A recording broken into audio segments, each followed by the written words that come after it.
Greek is a wonderful language to learn, partly because there's not really any such thing as ancient Greek to learn. I wanted to make you this short video to give you the run-through of the basic history of Greek. If you talk to your classics friends in college, you might find they're quite disparaging about your Greek learning. This is really unfair, and this video is part of my answer as to why I think that. I'm a classicist by training, and I specialised in philology and linguistics. This colours my approach to teaching and learning Greek quite a lot. I'm hoping that teaching you about Greek will help learning it feel a lot easier in the long run. So, what is Greek? Well, we really need to start with the question of what is Greece. A language which is recognisable as Greek has been spoken in the area now known as Greece since at least the 2nd millennium BC. Greece is an extremely mountainous country, which makes relations between communities difficult to maintain. This means that, historically, Greece has had a lot of independent units, which are reflected culturally and linguistically. The people we think of as Greeks probably do not originate from that geographical area, but arrived from the north in what is sometimes called the Dorian invasion. They brought with them the origins of the Greek language, but some elements of the language spoken in the area before this do survive. In the 2nd millennium BC, we are looking at a palace-based culture. Big centres of power include Mycenae and Knossos. This is the time of the Trojan War. We're talking around 1200 BC now. The only people who needed to read and write were palace officials. The only texts that were written were labels to identify the contents of jars or palace ledgers. Literary writing was not a concept. A script called Linear B was used. This is a mix of syllable signs and ideograms. It was deciphered in the mid-20th century by Michael Ventris and John Chadwick. They realised that the language underlying it was an early form of Greek, in a different writing. This helped us bridge the gap between Greek and the origins of its language family, Proto-Indo-European. Greek is an Indo-European language and shares much in common with Sanskrit, for example. I first saw this diagram when I was about 17, and it completely blew my mind. Looking at it and seeing the relationship between so many languages was quite overwhelming. I've so far limited myself to learning Indo-European languages, apart from Hebrew. Hebrew is the one non-Indo-European language I've been trying to learn, and I find it very difficult. Once you have a handle on a couple of languages on this picture, the rest start feeling a lot more logical. We talk about languages in terms of familial connections. So Greek, which has the arrow pointing to it, is part of the Hellenic branch. Greek as a language has been continuously spoken for at least 3 millennia. There are other languages that we teach in the faculty on this diagram. 2 more in boxes are Latin in the Italic branch and Sanskrit in the Indic, Indo-Iranian branch. English is there under the Germanic branch over on the left-hand side. So if you know Greek, Sanskrit, you've got quite a good chance of having a guess at some of the other languages. There are an awful lot of languages not represented on this diagram. There are an awful lot of other language families, and that's something we can talk about another time. But Indo-European languages form a fascinating system. One of the children of Latin, Romanian, is supposed to be the closest to it in modern languages, and a recent YouTube film demonstrated that people speaking solely Romanian or Latin could just about understand each other. So Linear B is a script that represented an early form of Greek. There is such a thing as Linear A. Nobody has been able to work out either the script or the language, though. So Linear A remains undeciphered. Around 1000 BC, however, something cataclysmic happened. It isn't clear exactly what this was. Tsunamis, earthquakes, war, alien invasions, they've all been proposed. The impact, however, is clear. Palace culture was wiped out, and with it, literacy. Greece fragmented politically and entered what is often called the Dark Age. People began to coalesce in small units and found cities called polis. These were independent and developed their own religious rituals, laws, linguistic features. There were eventually over 700 of them. This was the time of Homer. Homer's epics, the Odyssey and the Iliad, were not written down at the time of composition, but circulated orally. Sometime after 800 BC, Greek merchants trading with what is now Lebanon were introduced to alphabetic writing in Byblos, now called Jbeil. Byblos means book, the city taking its European name from the discovery of literacy there. The Phoenician alphabet, which was found there, did not represent vowel sounds, however, and also had more consonant sounds than are present in Greek. The key text in the development of this is King Ahiram's tomb. That's now in the museum in Beirut, and around the edge you can just about see there is an inscription, and this is a linear alphabetic inscription, and very unusual as a move away from things like hieroglyphic forms of writing.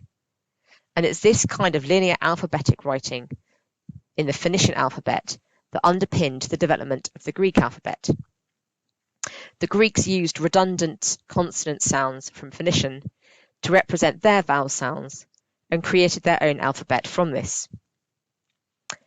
As we move into the 5th century BC, we move into the heyday of classical Greek literature, and much more is written down. Greece remains hugely fragmented. There are two major wars, the Persian War and the Peloponnesian War. These help Greece define what it is against a barbarian empire and reflect how internally fractured it is. People understood that they spoke Greek insofar as they spoke something mutually intelligible, unlike foreigners whose language sounded like bar bar bar, hence the word barbarian. There still wasn't a concept of a standard language as such, though. This shows in literature. Different forms of literature developed in different areas of Greece. A convention arises in which you write literature using the dialect of the area where that genre first arose. This is known as genre conditioning. Epic is from the Ionic coast in Homeric times, so you use Homeric Greek. Athens is known for its legal and philosophical work, so those are written in Attic Greek. Elegies come from Lesbos in the Aeolian Sea, so are written in Aeolic Greek. My favourite genre is tragedy. This mixes choral lyrics with speeches. Choral lyrics come from the Peloponnese and are written in Doric Greek, while speeches reflect the Athenian emphasis on law and rhetoric, so are written in Attic. The differences are not always substantial, but include spelling, vocab, and potentially even grammatical structures, as well as things like what god you swear by. In the 4th century BC, King Philip of Macedon had great ambitions to unify and rule Greece. Macedonia is right up at the north and is a borderland between Greece and non-Greece. It was very much a hinterland as far as the rest of Greece was concerned, with a dialect not respected as good Greek. As part of his conquest process, therefore, Philip encouraged the establishment of a common form of Greek, the Koine. This became something that all parts of Greece could communicate in. His son, Alexander the Great, expanded the Greek Empire beyond all imagination and took with him the Greek language. In 10 years, he conquered a huge area, ceding pockets of Greek as he went. The empire was unstable, however, and Greek began to merge with local languages over the coming centuries, so that although there is a Hellenic influence over that whole area, Koine was not a standard language for everyone in it. You can see this in some of the traces that you find nowadays. In Iran, Alexander is known as Iksander, and he was respected for the way that he allowed the Zoroastrians to maintain their beliefs rather than enforcing Greek polytheism on them. He was a complete megalomaniac and founded 17 cities called Alexandria as he passed through Egypt and Persia. Some of them are still inhabited today. The one we all know is in Egypt, but there are plenty more. The picture shows one more city that was originally founded by Alexander the Great. If Alexander becomes Iksander in Iranian, think about what he might become in other languages of the region that would give you a modern city name. I'm going to insert a small quiz here to see if you can guess it. So we've reached 300 BC and we come into the Roman Empire. Under the Roman Empire, Greek became the language of business and administration, and a concept of koine was useful as a common language in which people could communicate. So what is this standard language or koine that was used? In textbooks, koine is variously recognised. It's spoken of as a language with no dialects or as an umbrella term to cover a variety of types. Campbell identifies 5 varieties of koine around in New Testament times, and a nuanced approach to biblical linguistics would be to consider both the synchronic structure and diachronic development of koine in the Roman Empire. Jeff Horrocks, whose book I cite at the end of this video, asks you to think about 4 branches. However many branches you break it into, what is certainly true is that each New Testament writer reads very differently because of this concept of common Greek rather than a common Greek. In their edited volume on bilingualism in the ancient world, Georgiakopoulou and Silk describe Colvin's view that our understanding of koine involves an imaginative reconstruction of the past. We have to make up the language that we're learning because no such single language existed, only versions of it that we reconstruct for textbook purposes. Moreover, the New Testament is almost completely written by people whose first language was not Greek, and it therefore displays the idiosyncrasies typical of non-native language composition. It was written at the edges of the Roman Empire, where Greek and Latin competed as the language of culture and administration, and local languages abounded, and the New Testament shows elements of all of this. Why then was the New Testament written in Greek? Well, the question has usually been, why then was the New Testament written in that Greek? And we come to the quotation on the screen. Initially, people thought of the New Testament Greek as a special form of koine that was somehow inspired by the Holy Spirit to be a special language for the Word of God. With the discovery of the Oxyrhynchus papyri in the early 20th century, Adolf Deissmann, a German Protestant theologian and Greek specialist, realized that in fact, the Greek used in the New Testament was the same as had been used for everyday business. Oxyrhynchus is an amazing place. I've shown you a map of the Nile Delta there, with Cairo marked on it, and right down at the bottom, Oxyrhynchus. It's a backwater. But for some reason, it was an incredibly literate backwater that had so many texts that they all ended up on a rubbish dump. And in the early 20th century, these were unearthed. They're still being catalogued by the Oxyrhynchus Project in Oxford, who've now published over 80 volumes of them. I've given you a link to the project. You can look at some of them yourself. Why Oxyrhynchus has this cache is unknown, but it's extremely important and accounts for a huge number of our New Testament papyri.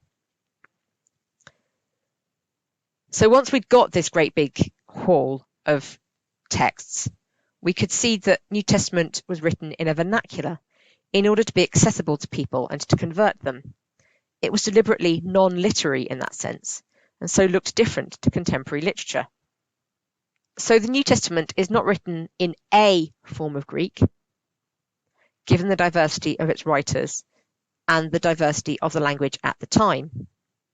It is, however, written in a form of Greek, broadly conceived of as koine, which accounts for over 90% of extant Greek literature. So when the classicists say that they're reading proper Greek, they really mean they're restricting themselves to the 10% of literature written in that form of Greek. If you can read Plato, you can probably make a good stab at the New Testament. Unfortunately, the same is not true vice versa.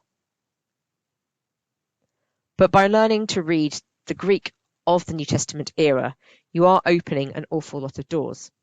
If you find you want to read patristic texts and things like that, then you'll need to go back and learn more about classical Greek structures. People talk of it broadly as though classical Greek equates to roughly Chaucer, New Testament Greek equates to roughly Shakespeare, and modern Greek to modern English.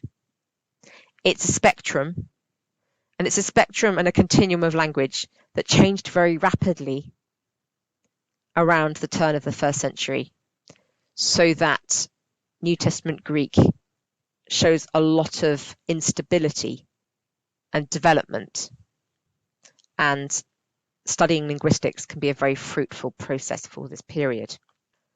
We're going to move on to looking at the alphabet itself, but the history of the language is not the only issue at stake here. Backgrounds. You're reading something that's got a huge dialectical literary background, and that has an impact on the different books that you'll read. But you do have to think about how you access it as well. And so I'm going to give you a short run through some of the things you might see. The first picture is Papyrus 1, a fragment from the Gospel of Matthew. If you look closely, you can see the first 3 letters B, I, B. In fact, the first word B, I, B, L, os, biblos. It's about a book. But they're all in capitals. There are no word breaks. There are no accents. There are no breathing marks. It's a continuous piece.